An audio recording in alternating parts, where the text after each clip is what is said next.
I have the privilege of speaking to dozens and dozens of small businesses, and I've noticed there's a sort of trend, a pattern of why a lot of online businesses don't make it or don't succeed.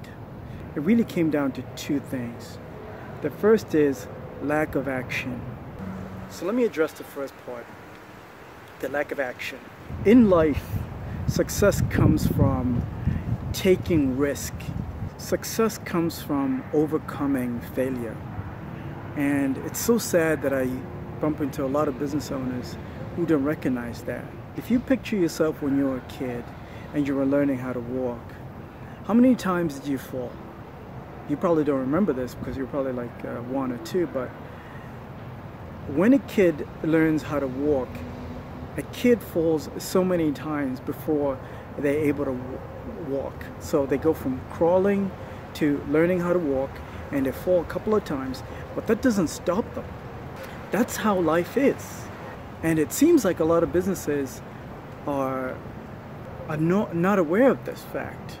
And all it takes is one small failure for them to become despondent.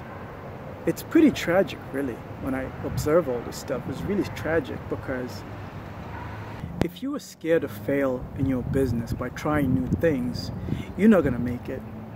I mean, you might as well just give up because you're not going to make it. Action is the greatest truth there is. One of my biggest mentors told me, action is the greatest truth there is, and it's so incredibly true. The more things you try out, the better you become as a business owner. Whether it's online marketing, whether it's Facebook ads, whether it's Twitter ads, Instagram ads, influencer marketing, content strategy.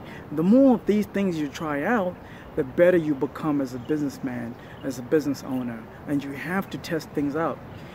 Your first idea is never going to be the best idea.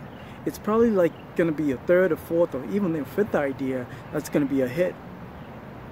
So understand that. And the second reason why businesses fail, I've noticed as I speak to dozens and dozens of small businesses, is that they feel the need, they have this mentality that they can execute everything themselves.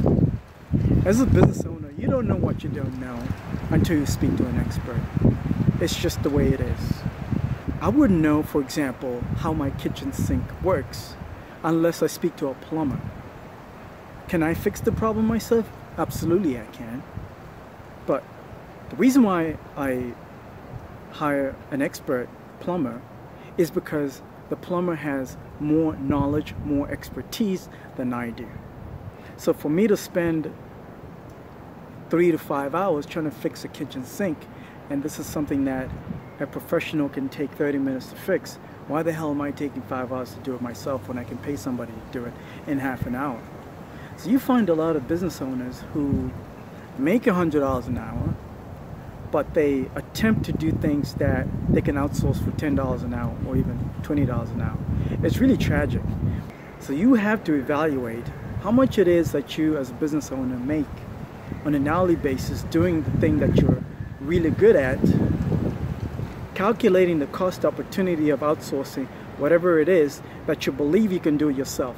Let me give you an example. If you make $100 an hour by selling or closing a new deal, and you also want to run Facebook ads at the same time, you are better off outsourcing Facebook advertising to somebody for $10 an hour or even $20 an hour, and then you save, then you can focus on getting that $100. But if you attempt to do your own Facebook advertising or your own marketing, you're really losing 80 bucks.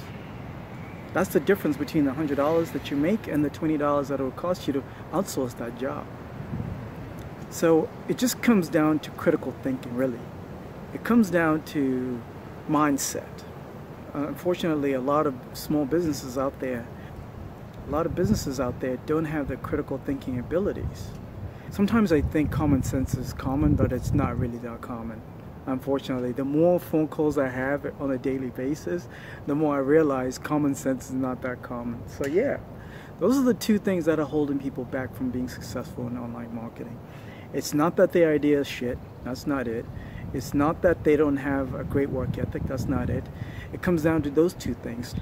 Your knowledge is only limited so much, no matter how much you read. Experience trumps research. That's just the way it is. If somebody has 5 years experience in doing something, pay that person to do that job. Don't try and research yourself and think you can execute it in an hour or in a week. Forget about it. You're wasting your time. Because the time it's going to take you to research at that field, that's time you're wasting. That's time you're taking away from your business, from your core skills that you can apply to your business. So there you have it. If you got some value from this video and you're looking for ways to market your business online and you just need some help, I got an offer for you. Here's my offer. I'm going to give you up to 30 minutes worth of free consultation where we're going to talk about some of your shortfalls, audit whatever it is that you're doing in online marketing, and bring you some value. In this video, I'll put a link that's going to allow for you to book a time and date that works for you and consider that confirmed on my end. Talk to you soon.